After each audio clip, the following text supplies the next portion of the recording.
वायुकोटितेजकीर्णसिन्धुभक्तवत्सलं नन्दनत्रिसूनुदत्त इन्दिराक्ष श्रीगुरुं गन्धमाल्य अक्षतादिवृन्ददेववन्दितं वन्द्ययामि नारसिंह सरस्वतीश पाहि माम्।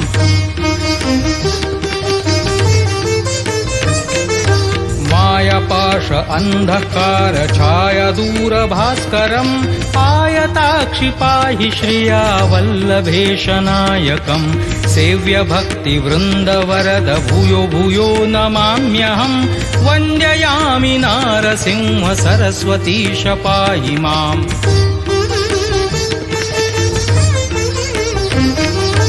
चित्तजादिवर्गषट्कमत्तवारणाङ्कुशम् तत्त्वसारशोभितात्मदत्त श्रीयवल्लभम् उत्तमावतारभूतकर्तृभक्तवत्सलम् वन्द्ययामि नारसिंह सरस्वतीश पाहि।